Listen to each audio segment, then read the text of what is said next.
the newly opened 19th Congress, composed predominantly, by the way, of the country's most powerful political families. The Vice President, who this time around is on the President's side. The Cabinet, the leadership of the uniformed services, the armed forces, and the police. The judiciary, represented by the Supreme Court, the Sandigan Bayan, and the Ombudsman. The diplomatic corps. The President's family, now the new First Family, wife, First Lady Liza Araneta Marcos, and sons Sandro, who is Ilocos Norte Congressman, and Vinny and Simon. His mother Imelda, and his sisters Senator Amy Marcos, Irene, and Amy. And the four former living presidents, three of whom attended the incumbent's inaugural. Besides beauty pageants, boxing, and basketball, politics is another favorite Pinoy pastime. And that's why everyone will want a bit of the action and will want to listen to what Bongbong Marcos will say in his first State of the Nation address. He's sure to talk about agriculture, the economy, education, and the pandemic, as he did in his inaugural address. Expectations are high, not just for this SONA, but for this new president as well. And not just from the 31 million who vote for him, but also from what he said are his 110 million reasons to be confident. That I have 110 million reasons to start with. Such is my faith in a Filipino. The 17th President will deliver his first State of the Nation address on Monday, July 25th. We will bring that to you as it happens at the Batasan Pambansa in Quezon City, beginning at 2 in the afternoon. Catch the live coverage of the opening of the 19th Congress in the morning at 9:30, only here on CNN Philippines.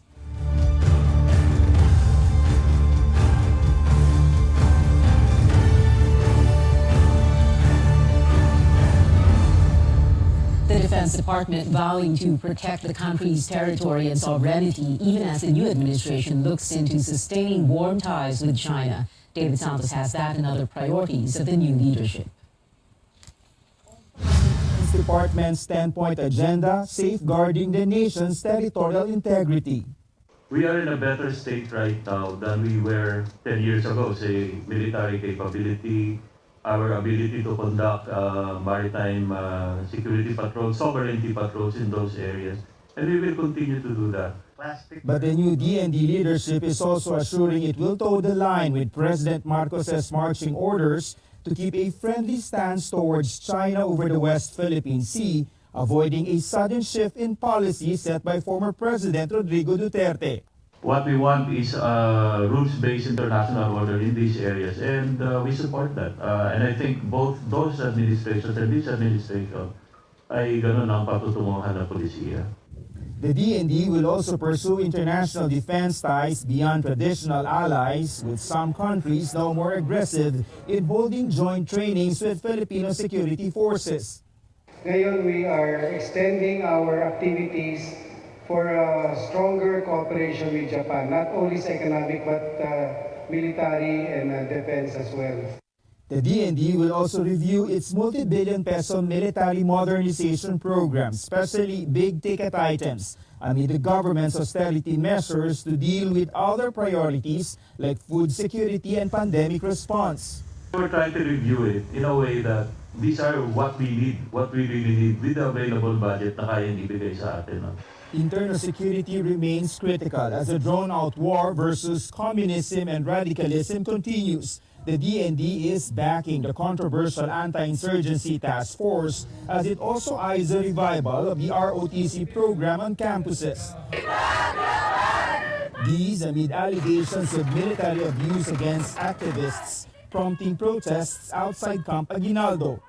ROTC lang po, isa lang po siyang mission para po maging utak militar, para po hindi tayo maging critical po ng mga estudyante, para po hindi po tayo magtanong tungkol sa mga kapalpakan ng gobyerno, para po tayo, sumunod na lang po tayo.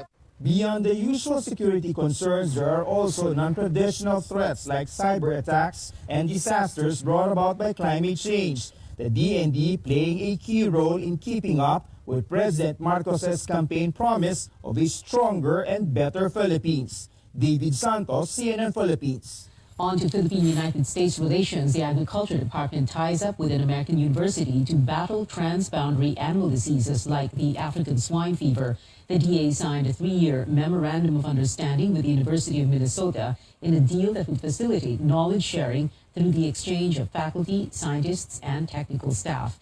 The U.S. Embassy in the Philippines says the U.S. Agriculture Department is funding the initiative. The Philippines was first hit with ASF in July 2019. The disease forced backyard farms in a number of provinces to cull their livestock. Authorities have also imposed restrictions on transporting pigs and pork products. Executive Secretary Vic Rodriguez stays in the cabinet after rumors of his supposed resignation surfaced. Rodriguez says he has no idea where the rumor began and that he continues to serve at the pleasure of the president. Malacanang earlier denied reports that Rodriguez resigned.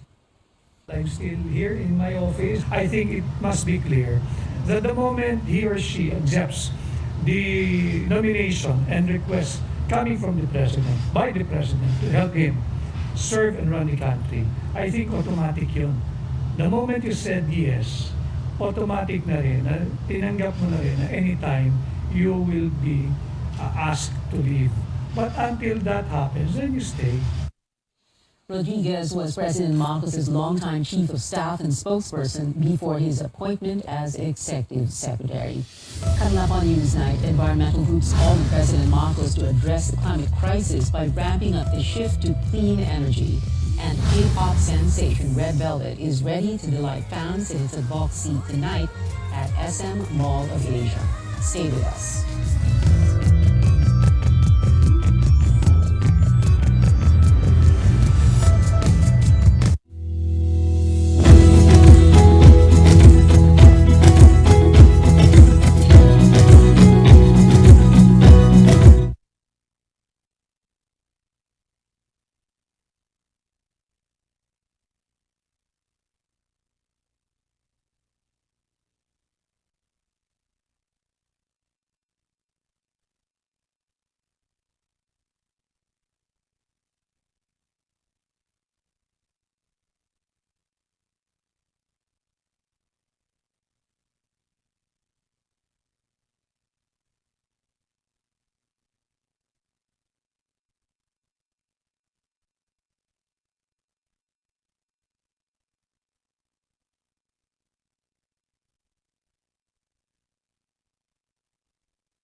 Pandemic watchdog warns of increasing positivity rates in Metro Manila days after projecting a possible drop in cases by next month. Okta research says the rate of people testing positive for COVID-19 rose to 14.6% on July 20th from 14% 3 days before. These figures are higher than the benchmark of 5%. Okta says it is unclear what is driving the change in trends. The group earlier projected Metro Manila may reach its peak in daily infections this week.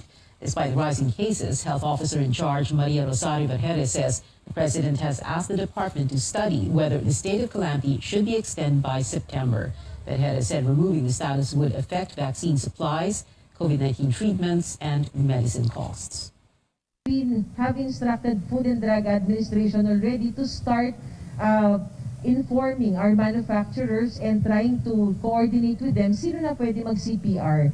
Para kung sakasakaling mas lift ang state of calamity, may magkaka-CPR na, hindi tayo magkakaproblema sa gamit ng ating mga bakuna as well as with our drugs. And of course, the legalities din kailangan pag-aralan yan.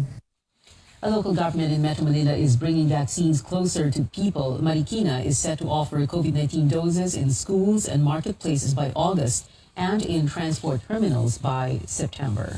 We do not mandate. We provided them with a wide array of vaccine, portfolio of vaccine. So nakakapili yung tao. We provide the access to people. And secondly, we have doctors on vaccination site who do consultation. Marikina has vaccinated 146% of the target population, including non-residents. Doctors are continuing to monitor U.S. President Joe Biden after he tested positive for COVID-19 on Thursday. His diagnosis comes as COVID-19 cases soar across the country.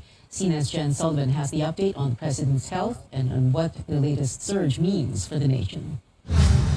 As the nation grapples with more than 100,000 new COVID cases a day, the most prominent case coming out of the White House Thursday. President Joe Biden testing positive for the coronavirus. I'm doing well, getting a lot of work done, I'm going to continue to get it done. The president's personal physician releasing a letter stating Biden is only experiencing mild symptoms, including a runny nose, fatigue, and occasional dry cough. I really appreciate your inquiry and your concerns. The 79-year-old commander-in-chief tested positive after a recent trip to the Middle East. The White House says they're unsure, though, where he caught it. He's resting and taking the antiviral treatment Paxlovid and will remain in isolation until next Tuesday. Because the president is fully vaccinated, double boosted, his risk of serious illness is dramatically lower. The president's diagnosis comes as COVID cases are soaring across the country, many fueled by the highly contagious Omicron variants BA4 and BA5. The majority of states seeing a 10 to 50% increase in cases in just the last 2 weeks. We've never seen as much virus circulating as is currently circulating in the United States. The average number of new cases is reaching nearly 126,000 a day, but experts say those numbers are likely much higher. We probably are currently seeing somewhere between 600,000 and 800,000 new cases per day, most of them being tested at home. Despite the surge in infections, very few areas are reinstating mask mandates. I'm Jen Sullivan reporting. U.S. First Lady Jill Biden has tested negative for COVID-19. Back here at home, Filipinos are cutting back on expenses to save money for emergencies, but as Lois Calderon reports, a number of consumers can no longer afford to do so, with prices continuing to soar. When food and fuel prices rise to record highs, it's hard to imagine how one can build savings. But food tech Jessa Beth Garciano did just that. Over the past 7 years since graduating from college, Jessa grew her savings to over 1 million pesos. Top of my priority to set 20% for savings, and then the remaining 80% would be the disposable income. Actually, kasama na doon yung insurance, savings. Bills are there, sure, because even when single or unmarried, Jessa supports her parents and younger brother. How does she save for a rainy day? I also take advantage of the vouchers in an online payment. So sometimes they give vouchers. For groceries, I tend to buy in bulk, especially like if it's discounted or there are like buy one take one. Jessa mirrors the life of Filipinos struggling to save up despite hard times, the twin blows of rising inflation and a nagging pandemic. In a survey conducted by New York-listed firm TransUnion, 43% of respondents said they cut back on discretionary spending or travel and dining out the past quarter. 56% said they set aside funds for emergencies. Jessa opened a separate bank account for that purpose. If you don't have a clear purpose of your savings kasi, mas matitempt tayong ma-withdraw yung emergency fund natin. But Jessa could be an exception to the rule. The Philippines has yet to be fully financially literate for its citizens to grow their wealth. In separate findings by think tank Ibon Foundation, 7 in 10 families don't have savings. It's something that Ibon Executive Director Sonny Africa said should be in the SONA agenda. Kung pag-uusapan lang sila bibigyan ng ayuda, hindi lamang yung transport group, dapat magkaroon nga sila. Hindi yan actually sinasabi ng Poorest of the Poor na 4Ps, nababawasan pa ng 1 million. Nangailangan ng tulong, more or less, the vulnerable 19 million poorest Filipinos na walang savings. According to Ibon, Any subsidies that leave out these 19 million Filipinos appear to be mere token and not enough for a social safety net. Lois Calderon, CNN, Philippines.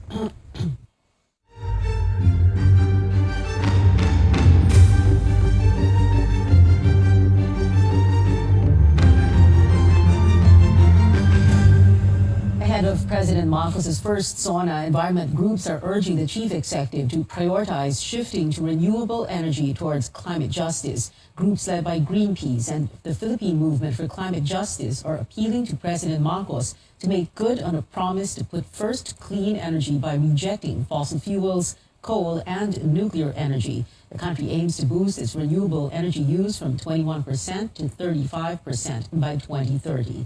Although the country's carbon footprint is very small, the groups point out it will be hard hit by the impacts of climate change. Kung sinabing priority ito, dapat malinaw tugon nila. If they want to address yung climate emergency, dapat unahin ang pagtulak ng renewable energy para makamit ang hustisya para sa klima. Nananawagan tayo sa ating Pangulo na magdeklara ng climate emergency. Sana may priority niya sa kanyang unang SONA yung agenda natin para sa climate justice. Environment Secretary Antonia Yulo Loizaga identified climate change as one of the agency's priorities. She cited the need to use practical adaptation measures to address the crisis. President Marcos and Secretary Yulo Loizaga met Wednesday to discuss environment protection efforts and other issues. The President said he will review the policies and programs to be laid out by the Environment Department. Again, stay tuned to CNN Philippines as we bring you the President's first State of the Nation address live from the Batasan Pambansayan, Quezon City on Monday, July 25th from 2 in the afternoon onwards. Catch the live coverage of the opening of the 19th Congress in the morning at 9:30 only here on CNN Philippines. Citing several factors, including the retention of a controversial anti-communist task group, some groups are saying human rights may not be among the priorities of the Marcos administration. Apart from linking activists to communist groups, human rights advocates are also expecting more arrests to silence administration critics. Our George Quiles has that story. These activists are accusing the military of abducting 4 of their colleagues. They're called Surface Ador Huat, Loy Magbanwa, Cha Cortez, and Elgin Mungkal. Huat and Magbanwa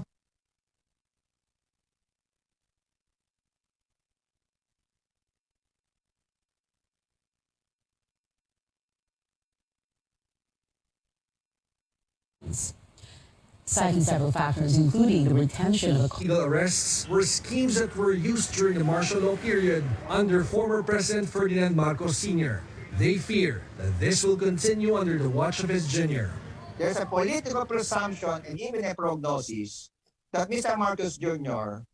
will not promote, will not protect, will not defend human rights. Armed Forces spokesperson Colonel Medel Aguilar denies the allegation.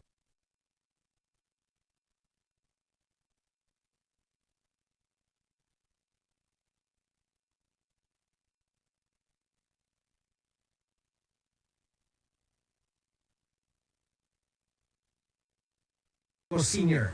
They fear that this will continue under the watch of his junior.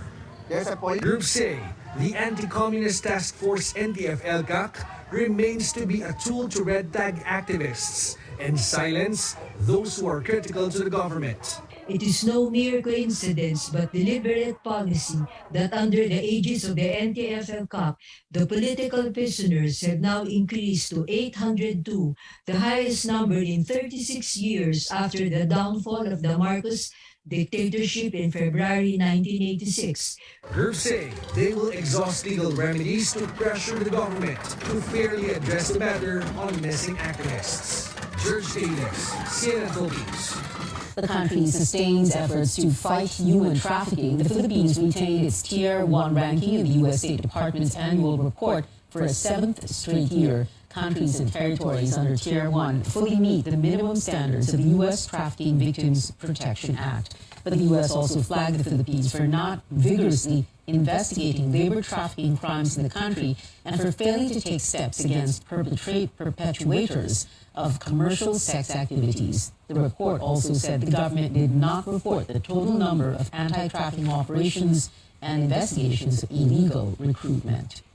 The Commission on Elections is confident the Barangay and Sangguniang Kabataan elections in December will push through amid calls for their postponement. COMELEC says preparations are happening as scheduled. Voter registration now in full swing and is set to end tomorrow. So far, there are over 2.1 million newly registered voters. COMELEC also says delaying the barangay and SK elections may affect succeeding polls, including the 2025 midterm race. Lawmakers are pushing to postpone the December elections, arguing it will save the government billions of pesos. Coming up on Newsnight, heads up Beyonce fans, the pop icon reveals a track list for upcoming album Renaissance. And after 3 years, Green girl group Red Velvet will again perform for Filipino fans tonight in a special benefit concert. Keep it here on CNN Philippines.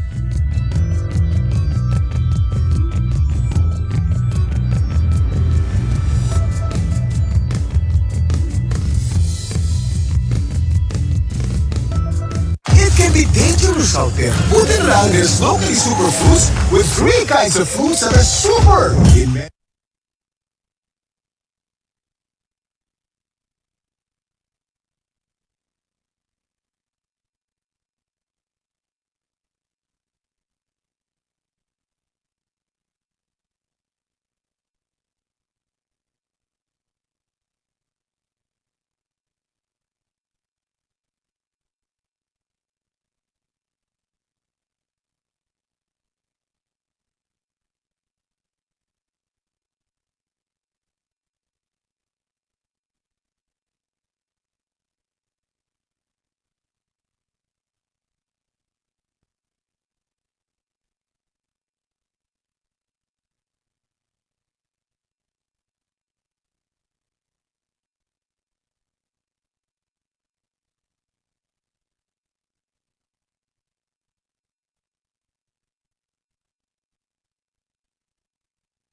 Welcome back in sports. The Samahang Basketball ng Pilipinas shares the sentiment of fans after a lackluster campaign of Gilas Pilipinas in the FIBA Asia Cup. SBP President Al Padillo calls the 9th place finish a disappointment. Gilas has been facing a series of misses in the global court with a silver medal finish in the 31st Southeast Asian Games, a first since 1989. The SBP calls for unity as the team hopes to raise the flag in the 2023 FIBA World Cup. Well, speaking of FIBA, a much-needed boost for Gilas with Filipino-American NBA star Jordan Clarkson set to join the squad in the 4th window of the World Cup Asian qualifiers. The SBP says the Utah Jazz guard is likely to play against Lebanon on August 25th and Saudi Arabia on August 29th. And Team Philippines all set for the 11th ASEAN Para Games happening next week. A total of 144 Filipino athletes will aim for gold across 11 sports from July 30th to August 16th in Indonesia. In music, the countdown to Queen Bee's new album just got more exciting. Beyoncé reveals the track list for her upcoming album Renaissance. The 16-song set includes the already released single Break My Soul and other hits to watch out for like Alien Superstar, Move, and I'm That Girl. Renaissance is Beyoncé's first album in 6 years, dropping July 29th. And one of your favorite K-pop superstars is here, Red Velvet, performing in Manila again after 3 years. The Korean girl group will headline a benefit concert, Be You, The World Will Adjust, alongside K-pop stars BGYO, BD, and Lady P5. Red Velvet takes the stage tonight at 7 at the SM Mall of Asia Arena in Pasay. And that is it for now. Join me again on News.ph at 7 p.m. I'm Pia Ontiveros for Newsnight, where we go above and beyond the headlines.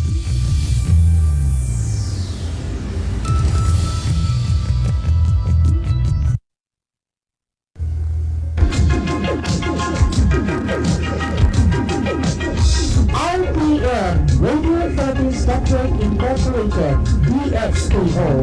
Process sa uso sa daya sa inyong radyo. RPN DXKO, ang Radyo Ronda, dili sa latayan sa Cagayan de Oro. Sigahan na may dalaon sa katawan, ang daw serbisyo sa kanan. Ang RPN DXKO Radyo Ronda, sakop sa KBP, kapisanan ng mga broadcaster ng Pilipinas.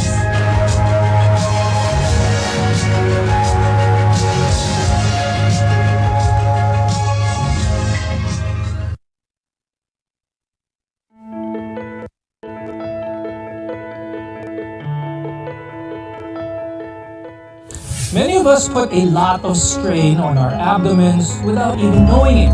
Now, if your job requires you to do a lot of heavy lifting, or if you're overweight, or if you're pregnant, or have undergone a surgical procedure, these circumstances can leave you vulnerable to what are called hernias. They occur when fat tissue or part of an organ in your body pushes through a weakened spot in the abdomen. As a result, you may see a lump or even a bulge in the belly or in the groin and feel some uncomfortable pain. Now, this can be alarming for a lot of us, but they're not usually life-threatening. On the program today, let's talk more about why hernias happen, how to spot them, and what you should do if you notice one happen. I'm Dr. Freddy Gomez, and welcome to MedTalk Health Talk on CNN Philippines.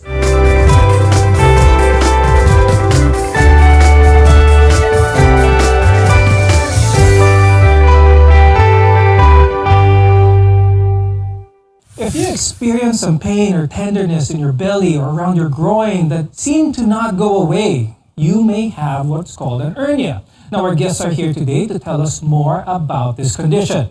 With us is Dr. Leonardo Ona III. He's a general surgeon from St. Luke's Medical Center, Global City. Also with us is Dr. Nicodemus Ong, who is an internal medicine specialist as well as a gastroenterologist at St. Luke's Medical Center in Quezon City, as well as Fatima University Medical Center. Thank you both for joining us on this episode of MedTalk Health Talk. Now, your abdomen is made up of muscles and strong tissue that protect your internal organs. But when these muscles and tissue are weakened, an organ or tissue can squeeze through, giving what's called an hernia. I'll start the discussion with Dr. Ona. Tell us more about this condition. Saan, Dr. Ona, nangyayari karaniwan ang hernia?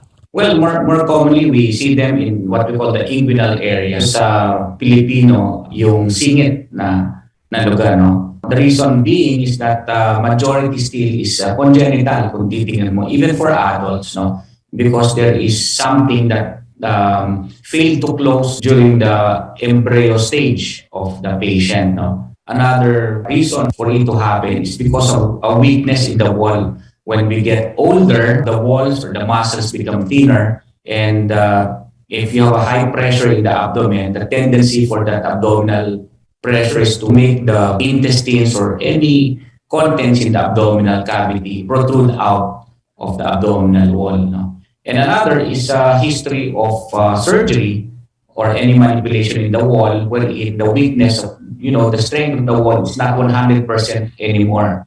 So the tendency is for that weak area to give way for the contents to come out and protrude out. There are different types of hernias which can occur in different parts of your body as well. But the most common type, as mentioned by Dr. Ona, is the inguinal hernia. In fact, 27% of men and around just 3% of women can develop it at some point in their lives. Now, Dr. Nico, let's talk about some of the different types of hernias. We have the external hernias. So we have ventral wall or the anterior abdominal wall hernias, where you have umbilical hernia, you have incisional type, you have pygidian hernia. So we have another type, which is the inguinal type of hernia. So that's the most common type. Then there is also a lumbar type of hernia, where you have the Griffiths and the Petit hernia. Then there's also an internal type of hernia. Are the symptoms relatively similar no matter what type of hernia? Regardless of the hernia, usually people will just feel a bulge there. So that's a symptomatic hernia. Sometimes people will feel a slight discomfort on that area. So that's already called symptomatic hernia. So, and then the worst case scenario where it's actually very life-threatening is the incarcerated or strangulated hernia. So incarcerated hernia, that would mean that the abdominal organ that is protruding out to any part or any weakness in the abdominal wall is already irreducible. That means no matter what you do, that abdominal organ is stuck there. And if it's super painful, that's already strangulated hernia. That means the blood supply to that organ that is protruding out is already compromised. That means there is no blood supply. So that is already emergency surgery. Let's talk about when a hernia becomes symptomatic. Could you explain that a little bit more, Dr. Ona? Does surgery have a role with hernias that have mild symptoms?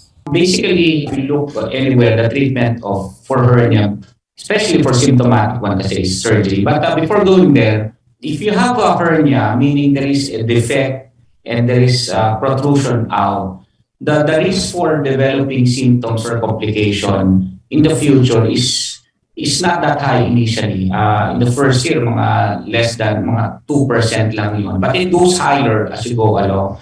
And eventually, people who have this will have to consider having surgery, no? So going back to the question, may role bang surgery? Yes, the possibility of having surgery for asymptomatic and for those with mild symptoms should be discussed to the patient, because the probability of it becoming a moderate or severe symptom will be higher eventually in his or her lifetime. Pag-usapan natin yun a little bit more, Dr. Ona, no? Because what you were explaining, an hernia that is beginning to develop, which does not have any symptoms, may progress over time to become potentially a serious situation. Now, what is the main cause for that progression, Dr. Ona?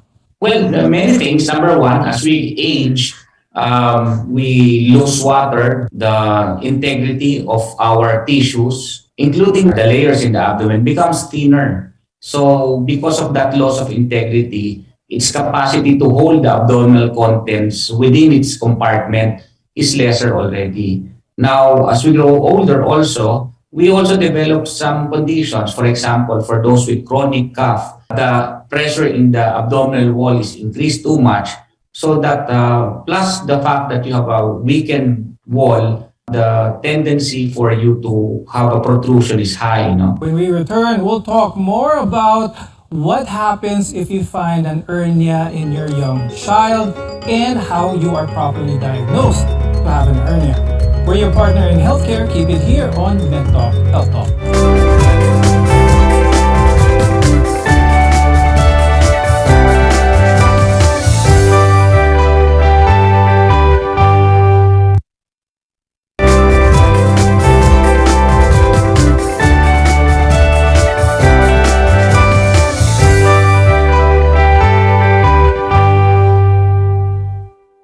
Freddy Gomez, and welcome back to MedTalk Health Talk. Earlier on the show, we talked about how hernias occur and what you should do or how to spot it if it becomes serious. Now let's talk about what you should do if you discover that your newborn baby has a protrusion on their stomach. Dr. Nico, let's talk about that. It can be very unsettling for a parent, especially a new parent, na makita nila yung anak nila and they see some protrusions or bumps on them that may or not be normal. Now, could you describe for us what a hernia in an infant may look like and how should new parents approach this? First of all, the abdominal cavity or the abdomen in an infant it should be a bit globular. So it's like a balloon. It should be as smooth as a balloon. So it should not have any parang protruding out of any part of that abdomen. So if you see parang a bump or an abnormal protrusion, it's best if you consult your pediatrician. If it is less than 4 years old, the belly button can protrude slightly out. So it should not be more than around 0.5 centimeters, no? So dapat maliit lang siya kung magpo-protrude siya dun sa umbilical hernia. However, if your children is more than approximately 2 to 4 years old na, that umbilical hernia should actually decrease or liliit siya dapat. Hindi siya dapat lumalaki. If the protrusion or the hernia in the umbilical area is getting bigger and bigger, yes, you should get checked to a pediatrician immediately. Yes, but importante dyan for the parent is not to panic right away. It's always good to seek consult to get the correct information. Now, Dr. Ona, kapag merong hernia ang isang bata, is this a concern for the parent to have it immediately fixed? Well, it really depends, no? For umbilical hernia, as Dr. Nico has told us, umbilical hernias, they do close, no, within 5 years, no? Kung 4 to 5 years old, the hernia is still the same. It's bigger, or it hasn't significantly closed, then the possibility of doing surgery would be there, because the problem with children is that they cry, especially infants, and when you have crying, the pressure in the abdomen becomes higher. That aggravates the condition. But for umbilical hernia, we can observe unless if there is strangulation, as was discussed. Now, Dr. Nico, we were talking about yung mga bata, let's talk about the elderly naman because they're higher risk. Earlier, Dr. Ona mentioned also how habang tumatanda, numinipis ang wall ng abdomen. What does this mean and how does this pose an increased risk for hernias, Dr. Nico? Okay, so patients that are at increased risk to develop hernias as an adult, the risk factors are as follows. So first, older age. So mga elderly natin. Number 2, there is chronic cough. Number 3, there's smoking. And then number 4, some previous abdominal surgery or kung kailan nabukas na yung stomach. That's actually the risk factors or those are the patients that are high risk to develop abdominal hernias. Dr. Nico, how is one properly diagnosed to have an hernia? Anong klaseng procedures usually ang ginagawa ng isang doktor to have a proper diagnosis of hernia? Actually, for the diagnosis of hernia, the most important thing here is a proper physical examination. So first, if you see a bulge there, you need to get checked by a doctor. So that doctor will first inspect the area. So tignan natin kung nasaan siya, gaano siya kalaki, nagpo-protrude ba siya or hindi. Then the doctor will proceed on palpating that area. So what is protruding? Is it an organ or is it fat? Do our viewers need to take other tests before they see the doctor? An ultrasound, CT scan, X-ray, all of these tools needed before they go to a doctor? Actually, for hernias, you don't need an ultrasound before going to a doctor. What you need is a physical examination first. Then if the doctor needs confirmation on that hernia, that's the time we request for an imaging test. Most of the time, we don't request for imaging tests actually for hernia. Really quickly, before we go to break, Dr. Ona, let's talk about some of the risk factors ng mga may prior surgical procedures. What are the more common ones? And how long after that procedure can one expect to see that maybe an hernia if ever it does happen? Well, any abdominal surgery, any surgery when in the abdominal wall has been opened is a risk factor. There is no straight rule as to when and where it will happen. Now, sometimes hernias can't be prevented, but there are measures you can take to lower the risk of getting one. More on this when we return. Your health is our mission here on MedTalk Health Talk.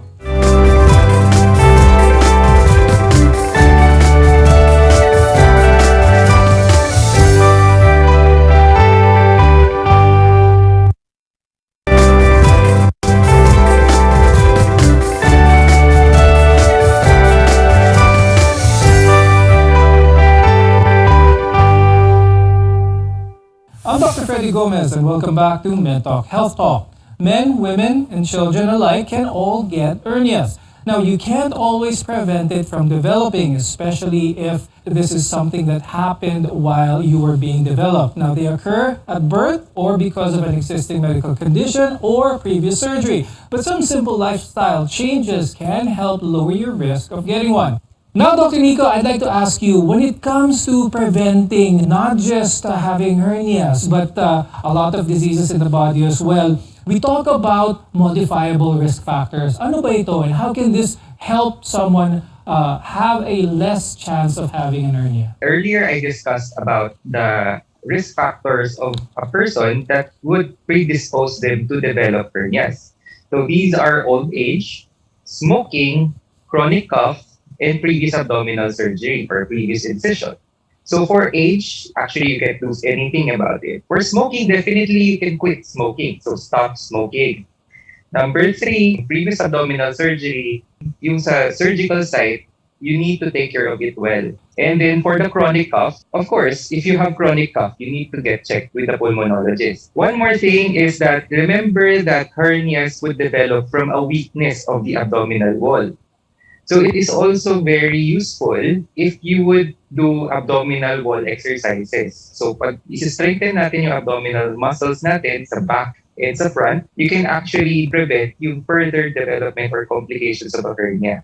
And if you know you actually have a hernia, you can actually wear supporters when you're working out to prevent it from progressing. Para at least may isa ka pang layer of protection para hindi grumabe yung butas niya. So definitely those are good tips in trying to prevent the progression if ever there is that small or mild type of hernia. Now, Dr. Ona, let's talk about some of the treatment options kapag na-diagnose ng tama ang isang taong may hernia. What are usually the surgical procedures done? How is that abdominal wall strengthened? There are two principles here, no? For children, especially for those congenital causes, there is no weakness of the wall. There is just this persistent sac. So what the surgeons do, what we do usually, is just to get that sac and ligate that sac, and that's it. Because we expect the wall to be intact, to be competent naman, no? But for older people, and especially for direct hernias, and older people who have indirect hernias, what we do is surgery, no? We either open or minimally invasive. For minimally invasive surgery, we perform it either laparoscopic or as of late, we can do it robotics, no? But basically, it's the most common procedure being done are both open technique and laparoscopic. Okay, so once someone undergoes repair of hernia, Dr. Ona, what are some of the pointers that you tell your patients post-surgery para less chance ng umulit? Okay. Number one, of course, they have to guard themselves from getting the pressure high, no? If the patient has a COPD or any lung problem wherein he is predisposed to cough a lot, he has to get good treatment on maintaining the cough not to happen a lot also para yung abdominal pressure niya is maintained, no? Also for patients who have prostate problems, dapat na address nila so wala silang masyadong straining, no? As far as activity is concerned, actually wala, no? Because nowadays we employ the use of what we call mesh. These are good material wherein we lessen the tension in the hernia repair. So what it means is that almost 100% yung tensile strength niya because of the improved tension, no? So, kung ano yung activity niyang ginagawa dati, we expect him to be able to do that activity also. With that, I'd like to thank you, Dr. Leonardo Ona III and Dr. Nicodemus Ong for being with us today and sharing a lot of information when it comes to hernias. We appreciate your time and your expertise very much. I'm Dr. Freddy Gomez and thank you for watching MedTalk Health Talk. We'll see you again next time.